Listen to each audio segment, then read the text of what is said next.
didactic about the weed. Talk about cannabis. So, and it's an interesting and a hot topic because there's a lot of misinformation out there. There are a lot of myths about it that plenty of people think are fact. And then there's more and more that we know all the time. So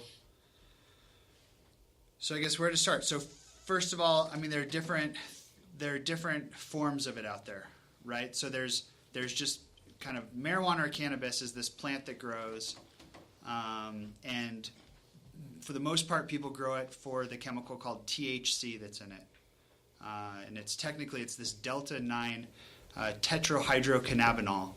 It's the psychoactive molecule in cannabis. It's what gets you high. It's really, and it might have some therapeutic value. There's also a lot of focus now on something called CBD or cannabidiol. That's another form of a cannabinoid that's in the cannabis plant, and it clearly has medical value and is not psychoactive. So it does not get you high, but it, for instance, can eliminate and totally control certain types of epilepsy in children. It actually has it kind of can boost and help your immune system rather than the opposite. So cannabidiol is probably where the medicine is in medical cannabis. But it's possible that the THC also has its place. It's just not been super well researched. And then there are about 80 other cannabinoids in marijuana or in cannabis that are in small amounts, and very little is known about them. And people have been using cannabis for centuries, but it's been on the rise. A funny little commentary on the so-called war on drugs is that cannabis use has increased every year that's been in place, and it continues to increase around the world. It just more and more people use cannabis every year. It's not on the decrease. And in fact, the United Nations has a whole thing called the ONDCP. It's the Office of Drug Control and something else, and they coordinate worldwide interdiction. And they put out awesome reports every year about worldwide drug trends. It's my favorite publication, comes out every year. And they actually stopped a few years ago even trying to quantify how much cannabis is produced. They'll go into Afghanistan and Colombia, and they'll look at coca fields and poppy fields. But they essentially a few years ago said we can't even estimate how much cannabis is produced because it's almost all gone indoors. There are a couple places like Morocco and a few other places in the world where it's done outdoors, but everywhere else it's grown inside, and so they can't even guess. But tons of it is grown all over the place. In the United States, most of it is consumed as leaf material, as marijuana, buds and stuff. If you go to Europe, except in Holland, it's hard to find plant material of cannabis. It's almost all hashish. And what hashish is, and it mostly comes from Morocco, is where you get the THC oils off of the plant. And so it's not plant material. It's just THC and other cannabinoids. It usually kind of draws out. It's almost like a pool cue, that kind of texture. Not cue, the chalk. So it's a powdery chalk. It doesn't burn very well by itself. So in Europe, people typically sprinkle it on cigarettes and smoke it that way. Or in the Middle East, you can put it in a hookah, and you put a hot coal on it. That will burn it. And so that's hash or hashish. And then now we talked about last week a little bit. Now there's also a trend here for the new type of hash called BHO, or butane hash oil. And so just to review how that's made, where you take a mason jar or any sort of container, and you put your cannabis in it, your marijuana, your buds, and then you pour in liquid butane and seal it up and let it sit there for a while. And the butane will pull the THC off of the plant material. And then you pour it all out, you filter out the plant stuff that's left in there, and you have this now butane, liquid butane that's kind of brownish green because it's got the THC in it.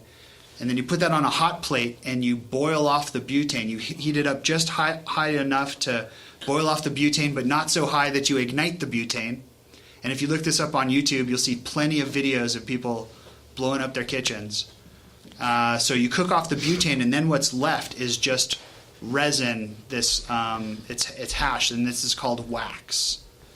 And people will also call it dabs. So wax or dabs, its technical term is BHO or butane hash oil. That's the new hash.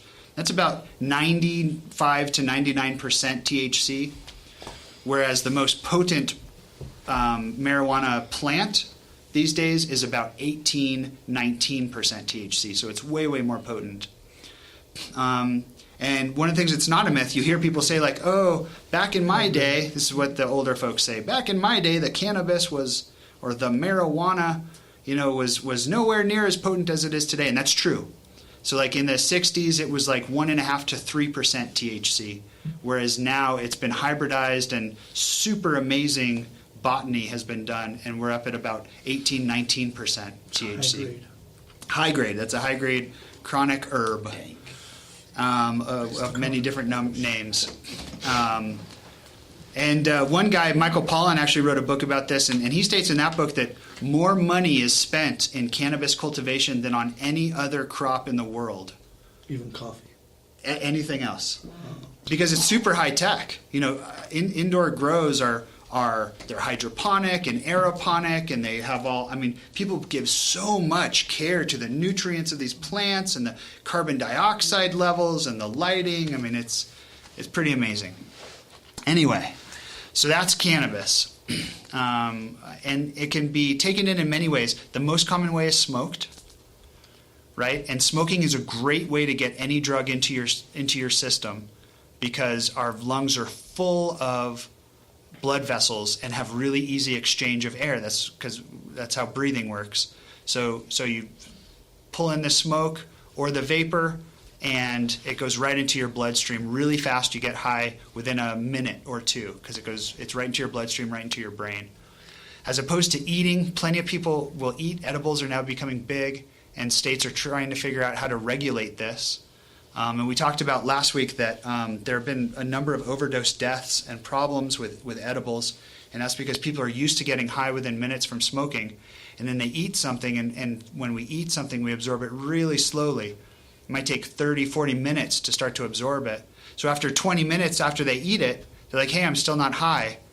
That package that said eat half a piece of candy must have been wrong, or I have high tolerance or whatever. And then they eat more and more and more, and then it catches up with them. And then they're super, super high and have problems. There are also tinctures.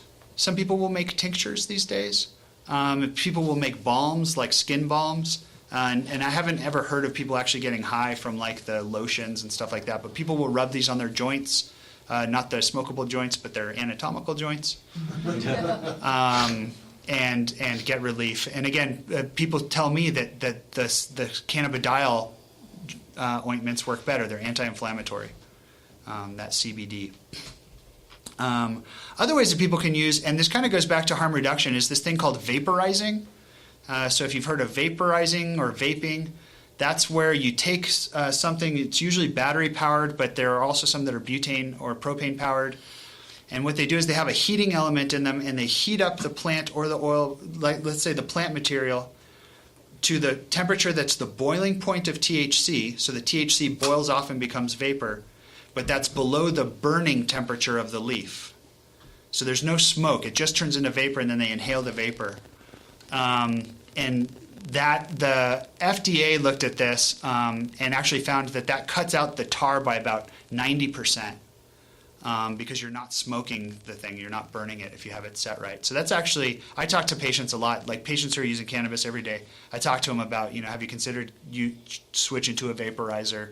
If they're going to use anyway, I figured don't get all the tar and stuff. Problem with vaporizers is that there's an entry fee generally of around $100, and they go north of that, and so it can be kind of expensive to get into. But so what do we know about cannabis? And like, what do we not know? So I think probably the first thing we can talk about is what is this whole idea of gateway drug theory, right? This was something that came out in, I think, 1975. There was this article about cannabis, the gateway drug hypothesis. And sure enough, this article showed that if you looked at people who were adults at the time of the study, and if you looked at the people who had used cocaine, more of those people that had used cocaine had used cannabis before using cocaine than had not used cannabis.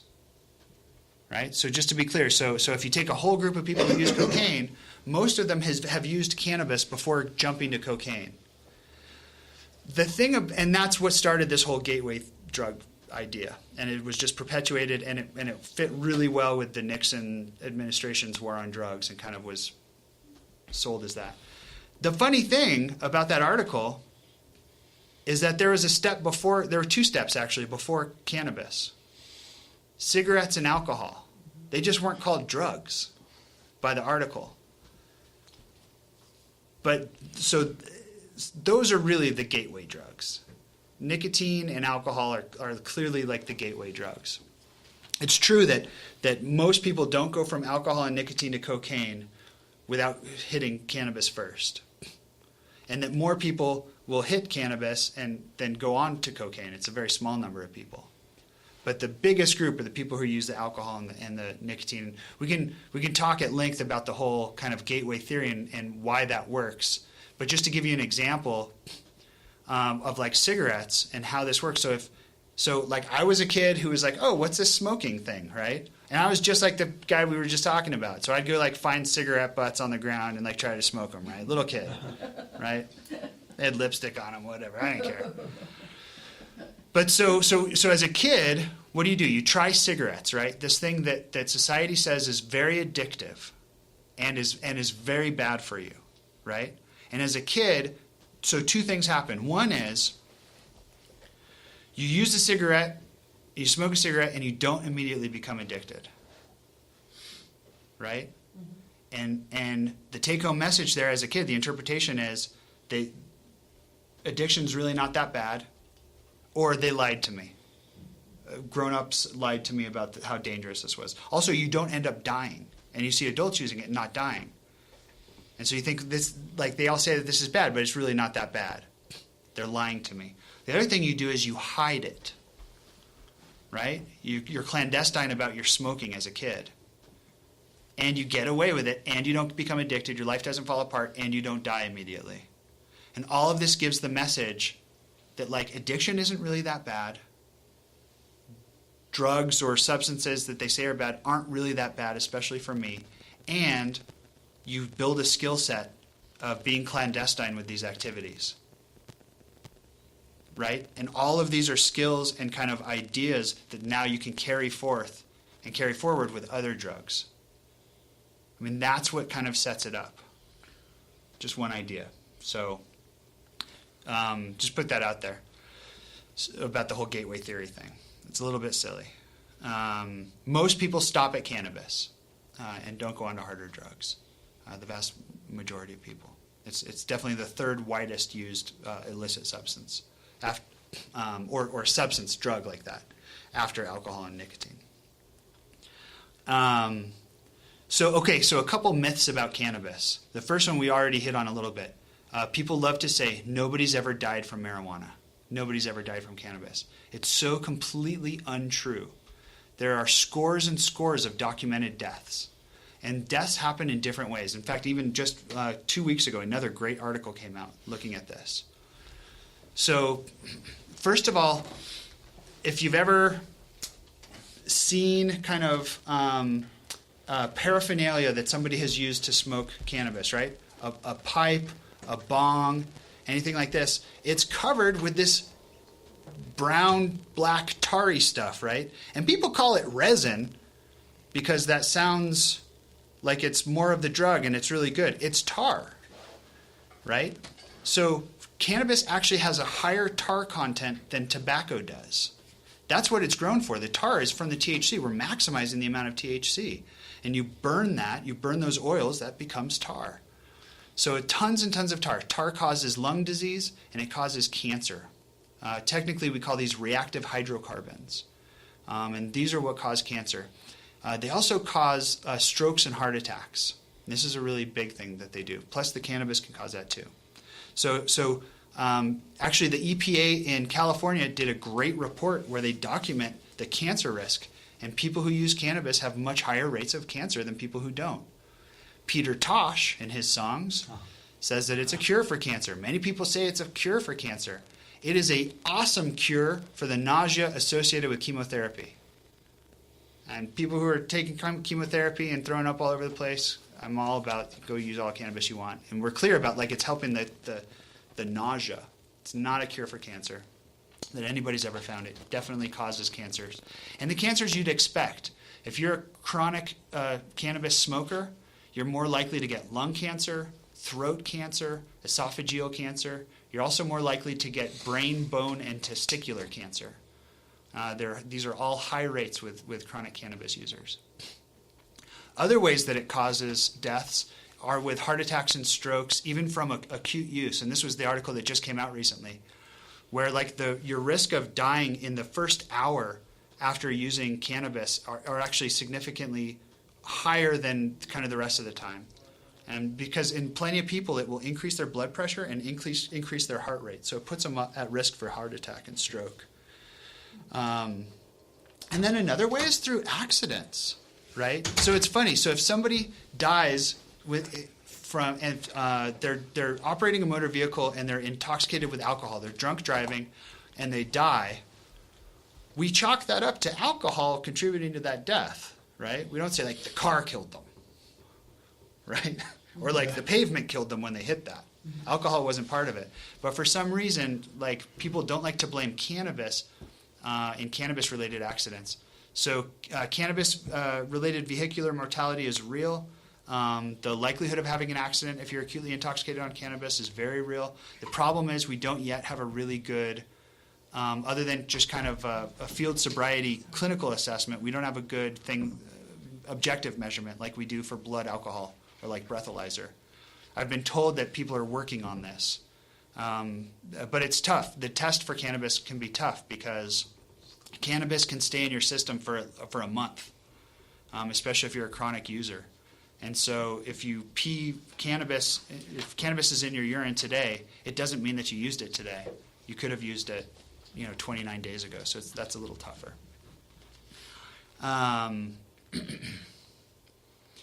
So those are so myth number one is that it won't kill you, or that nobody's ever died from using it. Totally not true. Myth number two is that it's not addictive. We've had addiction criteria for cannabis for years and years and years, and they're really well validated, and they stand up to scientific scrutiny. They're the same addiction criteria that we have for any addiction diagnosis, which is that your use is out of control, it's causing problems in you fulfilling your roles, you can't cut down, all your time is spent using, recovering from use, or trying to get it. It's getting in the way of your interacting with other people. It's worsening medical or psychological symptoms. All the same criteria. You just need two of those criteria, so it's a pretty low bar these days.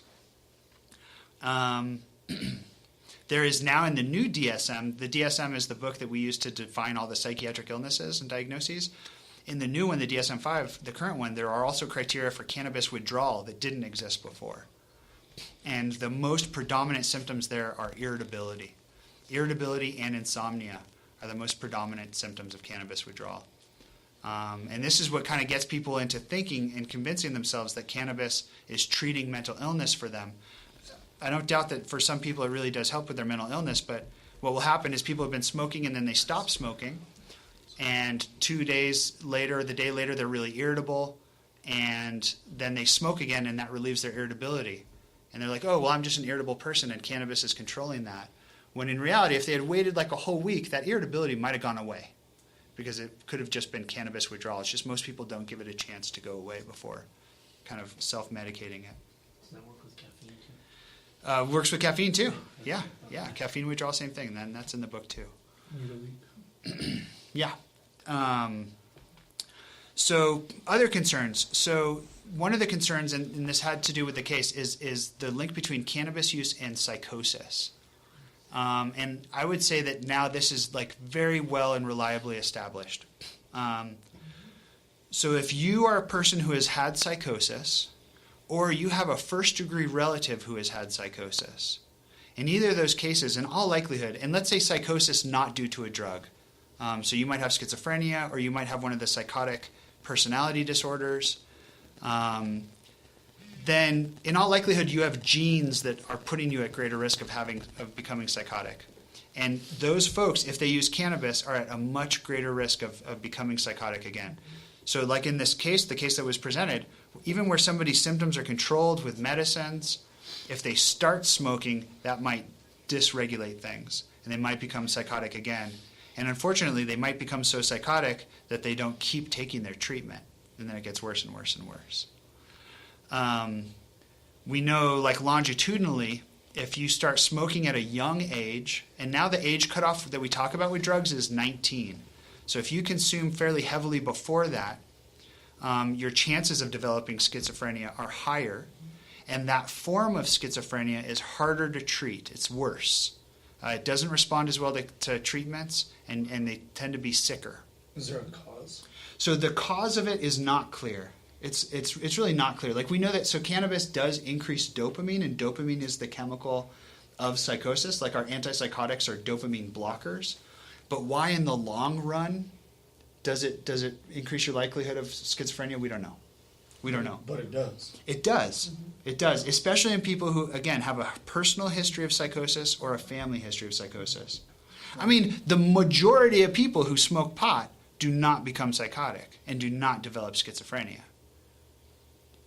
But people who are at risk, who have that genetic vulnerability, they are more likely to get worse. And that can definitely, and we see that clinically for sure, where people are doing well and then they start smoking pot and they become psychotic. Hasn't it given them an early onset if they're earlier onset? That's right. Onset. If you're prone. So that's real. So that can happen. With the other mental illnesses, it's not exactly clear. So one study looked at like people with bipolar disorder, and it showed, it's just one study, and I say that one study because I tend to not just believe things if it's done in one study. I like to see things repeated, studies repeated, because there's a long history of somebody shows something in one study and somebody does the study again and it has different results. But at least in one study, people who have bipolar disorder reported higher rates of mania. So they became manic more often when they used cannabis. Other studies have shown that the suicide rate is higher in people with bipolar disorder and people with chronic depression who use cannabis. And that kind of makes sense because in being intoxicated as a whole, like regardless of what you're intoxicated with, is a risk factor for suicide. Now, on our New Mexico medical cannabis program, we have a psychiatric diagnosis of PTSD. And I will say that there is no reliable evidence that cannabis helps PTSD. There are like these surveys that have a lot of problems with them where people, so for instance, like the most referenced surveys, it was done by a guy in Santa Fe, a guy who I respect, but it was a survey where people were calling him, he's a psychiatrist, to get the medical card, and he asked them, like, do you have PTSD? What are your symptoms? And they said, so. He didn't even diagnose this. This is his screening tool. And then he said, so does cannabis help you? And all of them said, yeah. Right? They're trying to get the cannabis card. And, like, that's his research. I would say that that's not reliable research, but it's the most cited thing. Yeah. It just hasn't been studied. It hasn't been studied. So we don't know about that. Same thing with other anxieties. Now, there are people who I've met clinically who say, like, you know, when I smoke, it chills me out. I'm angry all the time, and if I smoke, I can relax. And clearly it helps some people. There are other people, though, who it's not helping. And I think, again, there are some people who are caught in this treating their withdrawal cycle. And so is it really helping their underlying mental state, or is it just treating its own withdrawal? But does it have anything to do with them wanting it to? like self-fulfilling prophecy. No, absolutely. It is reinforcing. It helps me, so when I do it, I let everyone know it helps me. Right. No, that definitely happens because, like, it's clearly that people benefit from using it, right? Because there's, like, a lot of pleasant things about pot. Otherwise, people wouldn't keep using it. And studies have shown, not only with pot, but with many other drugs as well, that people tend to have an inability to evaluate the negative effects, right? And this can be demonstrated beautifully in a laboratory, where people who have kind of consistent intoxication, especially with cocaine, methamphetamine, and cannabis, this has been shown, generally have difficulty identifying not only the negative effects, also identifying when they make mistakes and attributing those mistakes to their use. It's like as humans, we're blind to the negative parts of things we also enjoy. Absolutely. Right? I mean, this causes many of human problems. Well, we had a mother that told us that her son he was schizophrenic, he acted better when he was on meth. We went on and Right. remember the guy that collected rocks? Yeah. Right. Mom said, when he's on meth, he's fine. Yeah, and so, is he, or is it a misattribution? Is she misattributing kind of things? This is the difficulty about the real world. Yeah.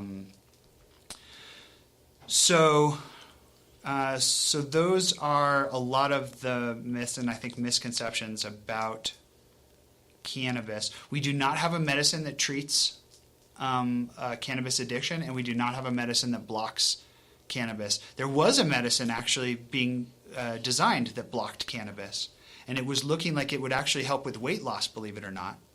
And then people started committing suicide in the trials, and it was pulled from the market. So there's something about, we have this internal endocannabinoid system. We have these own cannabinoid molecules that our brain creates and uses for certain things.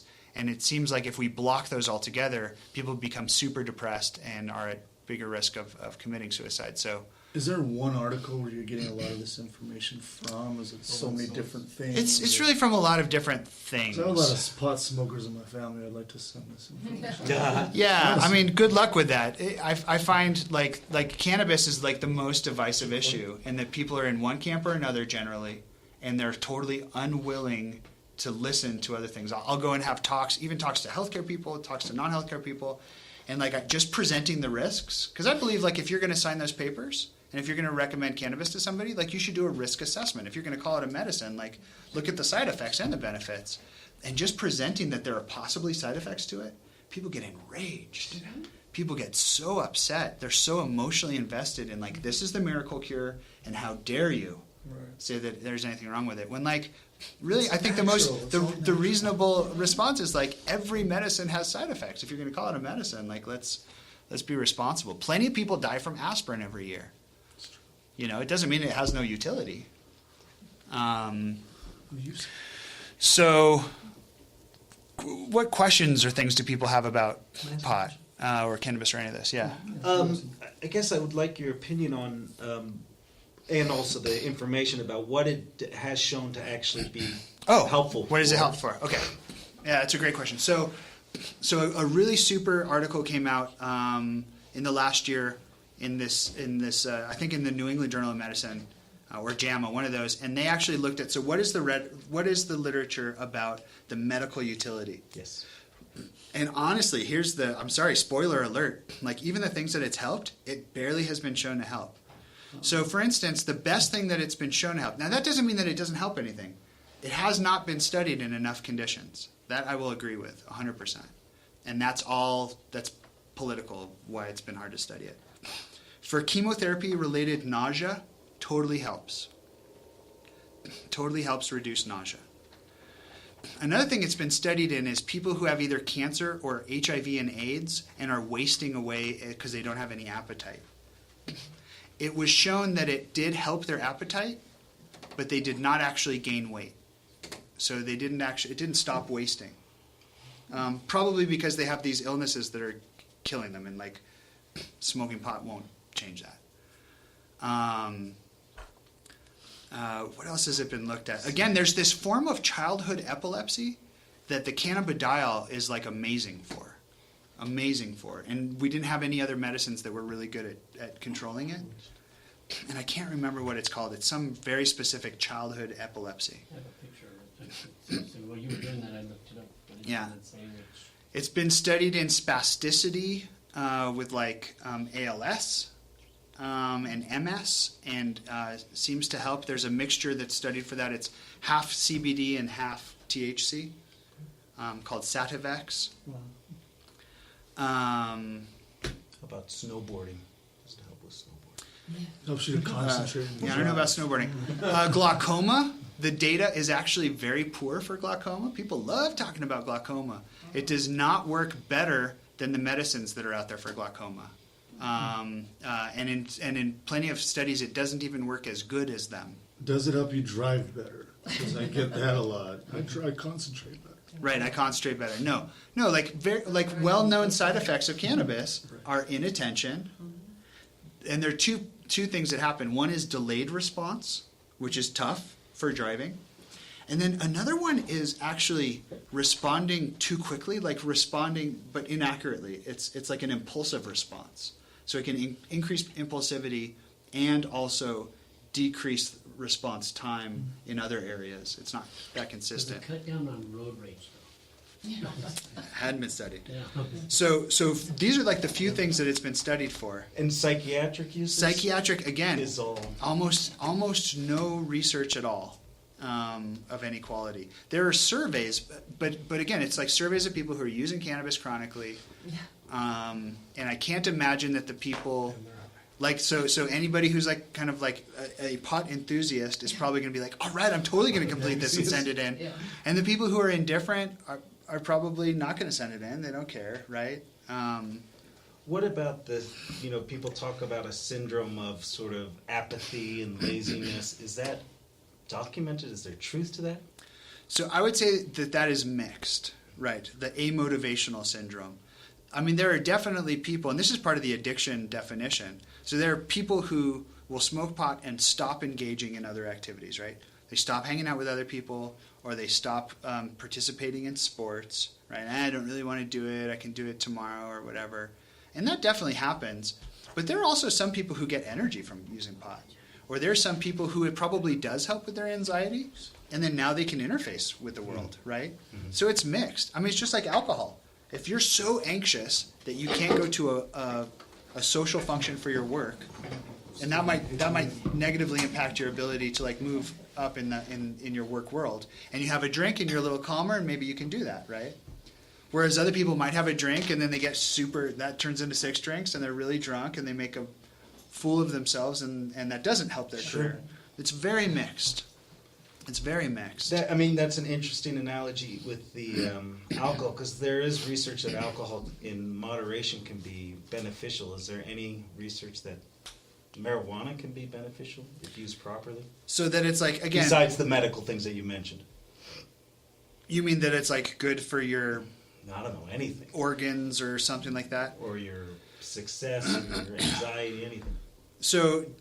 No, there's no well-structured or reliable research that's even looking at that. Libido. She asked about libido. Libido. So it can go both ways. Again, it can go both ways, right? So there's a lot of things of associational learning. So let's say you get high every time you have sex, okay? Then getting high might put you in the mood, and you might get to the point where you need to get high to get in the mood, right? And this is kind of the association. Same thing if you play Iron Maiden every time you're having sex. Run to the hills.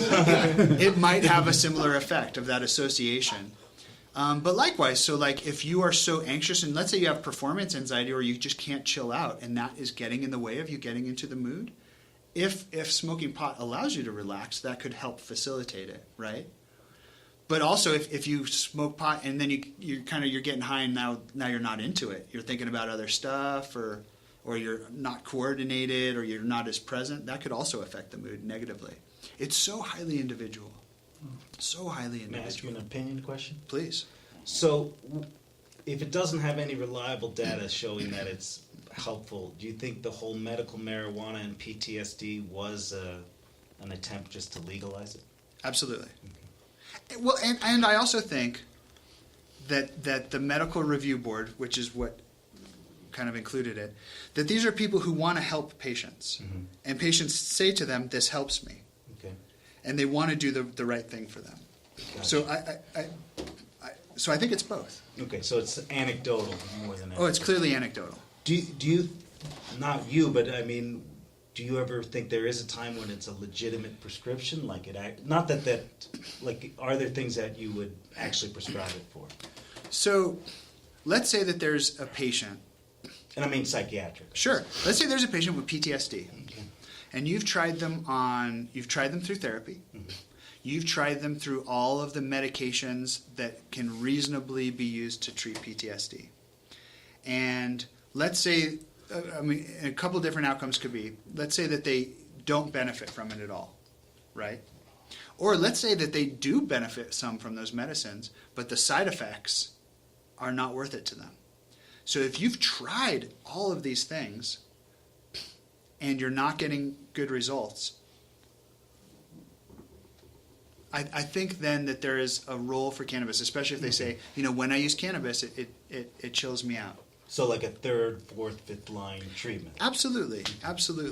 And then again, I think with this talking in terms of harm reduction about vaporizing to decrease the risks, right? Keeping it away from kids, not driving with it. I mean, it's still DWI. It's still illegal. And you were saying there's not a lot of, it's hard to study if it increases car accidents and... The car accident stuff has been looked at. The reason why that's been hard to study is because a lot of times when people come in, let's say to a trauma center, they might do a blood alcohol level. It's amazing how much of the time they don't do a drug screen. And then still, if you do a drug screen and it's positive for cannabis, well, did they use it just before they got in the car, or did they use it 3 weeks ago? Sure. Very difficult to know. And within a mortality situation, you can't ask them. I mean, in your opinion, is there a theoretical, is it nonsense to say that, well, it does relax me, so therefore I am a better driver, or do you think that's, across the population, do you think it's more dangerous? More dangerous, clearly. Alcohol relaxes you too, and it does not make you a better driver. It relaxes me. Sleeping relaxes you. You Yeah. shouldn't drive while you're sleeping. You should sleep before you drive. And with cannabis, this has been demonstrated. So not only with like vehicular injuries and accidents, but also like bicycle injuries and accidents. If you're intoxicated, like high velocities are like not your friend. So your overall view of the whole marijuana craze is that it's not as good as people say, doesn't help as much as people want to think it does. So what I would say is it's not only positive. I think it's important to look at the risks from it too.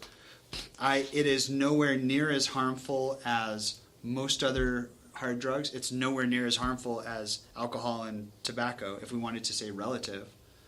Alcohol kills more people than all drugs put together. Tobacco kills more people than all drugs put together. Those are the big killers, and by huge margins, right?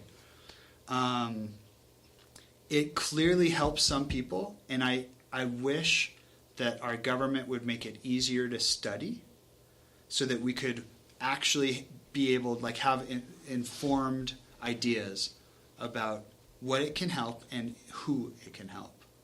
And that's been a real challenge. Ever since 1973, it's been very, very difficult. Another question I have is the same thing that people are getting off the streets, does it have the same benefits that they're trying to argue are good for you and healthy, or is it two different things? Is it? I mean, you mean is medical cannabis different than street cannabis? Well, yeah, a lot of people want to argue I smoke pot because of this health reason, that health reason, it helps me with this, that, and the other, but they're doing the stuff they buy on the streets. Yeah, there's no difference. Okay. Medical cannabis is totally diverted to the streets. Be under no false perceptions about that. And what's interesting is this lady that runs is part of the Colorado program came down and spoke to us at a medical meeting. And she said that, so they had medical cannabis in Colorado first. And, there's no Department of Agriculture, there's no FDA oversight, right? Because it's federally illegal. So they didn't have any standards about quality. And it wasn't a huge market either. Then they opened up, they passed recreational cannabis. And the number of users were so big and it was so public that they started making quality policies and standards. And she said, but that was just for the recreational. So she said what would happen is if you were growing cannabis for recreational use, and let's say something happened, something went wrong and you got mold in your product or something like that, some sort of plant disease. You couldn't put that on the recreational side. So then you sold it as medical cannabis. This now, like, potentially dangerous, you got fungus and all kinds of stuff in it that's being sold to people who are on chemotherapy and who are immunocompromised. And so they were having to do, make some policy changes to fix that because it seems a little bit backwards. Yeah. So that's kind of interesting. And in New Mexico, as I understand it from that same meeting, there are no standards. So if you are a grower who has personal standards about quality and you get mold, then you just take the hit and destroy that crop. But if you have no compunction about that, if you don't care and you're just profit oriented, then you put it out there in the medical market. Wow. And it's up to the grower because we didn't have standards at that. That was 4 months ago. I'd like to ask one more follow-up question. You had mentioned about the relative risks. So if you have substance use disorders, I know this is a very hard question, but if you have alcohol, let's say you have no substance use, alcohol, cigarettes, and marijuana, and you had to, let's say the relative risk from mortality and morbidity for no substance abuse will set at 1. What do you think the risks are with those 3 other drugs? So is it 3? Yeah. Yeah. So I mean, That's a hard question. I don't know in I'm just terms of trying that number, but there was an article that did this really beautifully in the Lancet, and we can find that and send it out because its graph is really awesome. And what they looked at was risks to the individual, risks to the family, and risks to society. Oh, interesting. And they compared all of these drugs. And so, like, on the highest end of like badness was tobacco, alcohol, heroin. They actually put cannabis. I'm surprised where they put cannabis, but again, it's probably because even the research is super, super biased. The California EPA will publish this They're all report. stoned. It's not published in the medical literature. It's and so, but and then like you have like classic hallucinogens like mushrooms and LSD that are like almost no risk, and so that's kind of the spectrum. So I'll pull that article and That'd be great. we'll send it out to everybody because it's kind of a cool way of looking at it. Harms to everybody. What are the questions? What about you guys on the network? What questions do you have about the weed?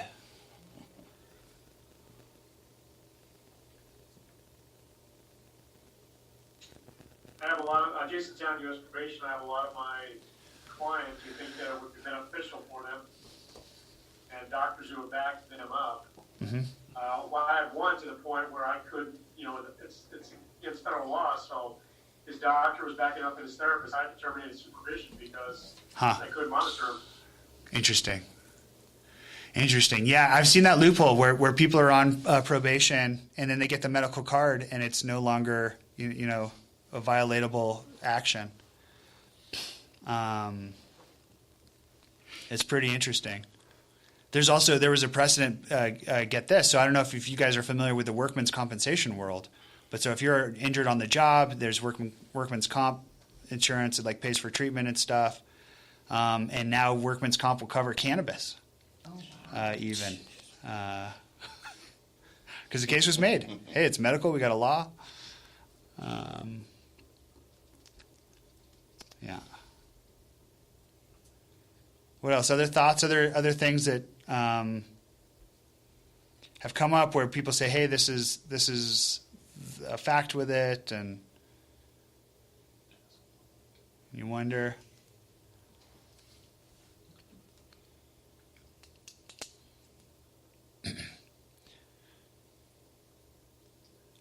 Here's a pop quiz question that gets into law enforcement. So, true or false?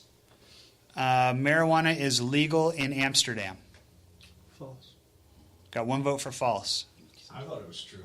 I Got thought one. it was true. I thought it was true. Three votes for Guessing it's true. false. It's rumor. Ray? I think it's false. So it's false. It is illegal in Amsterdam. It is illegal in all of the top tier nations of the United Nations. In Holland and Amsterdam. So, but what they do is called selective enforcement, and this is kind of a harm reduction thing. So, where they decided we'll just enforce the laws against traffickers, not against users, because it turns out that punishing addictions doesn't do anything for them anyway, hurts their society. The Dutch realized that if they jailed somebody, it was harder for them to get a job, so it was harder for them to pay taxes, and it was worse for society. Whereas in this country, we have private prisons, and there are people profiting from this who are actively fighting against decriminalization. So we can't actually legalize marijuana. We can just decriminalize it, and we can selectively enforce it. The United Nations kind of stipulates what drugs are illegal for their developed nation group. And it's a concerted worldwide effort of interdiction. Well, don't we basically do that now, being that it's illegal federally? Well, right. So the feds are selectively enforcing, but the DEA still does busts. But they're not going after the states for not prosecuting, Right. and they're not challenging it in the Supreme Court. All right. So in how many places in this country is cannabis legal recreationally? 2. Got to vote for 2. I got two It's as well. 3. Got to You mean vote for states? 3. States? Well- Two states. Oh, you mean states, or what do you mean? It's a little hard because one of them is the District of Columbia. Oh, So 2 3 then. and the District of thought it was- Columbia. Seattle, Colorado, and District of Columbia. So State of Washington, State of Colorado, District of Columbia, I believe the State of Oregon, and the State of Alaska. Alaska. There are 5 places, I think, where it's legal, recreationally. And then, I don't know the number for medical, but it's pretty big. Pretty big for medical. And how about you? So do you guys know about our medical law? So how much cannabis can somebody have if they have the card? Is it by prescription or is it like an ounce or I less? think it's less than an ounce. Anyone? And I'm going to have to fact check. My understanding is, I think it is, it's either 5 or 6 ounces. Oh, And if you get, and there are 2 parts to the medical cannabis program in New Mexico. There's just getting the card, which means that you can possess it and you can buy it from dispensaries. And then you can also get an additional permit to produce it yourself. And I think under that you can have, I think 20 seedlings and 12 mature plants is I think what it is. I'm going to have to fact check there too. And what's interesting, it's kind of worth looking at the application. You actually have to describe where you're growing it. It can't be seen from the street. Like you can't have your neighbors see that you're growing cannabis. It has to be hidden. Doesn't mean it has to be inside. You can build walls around it. And you can possess it. DWI is still a crime. You cannot bring it across state lines.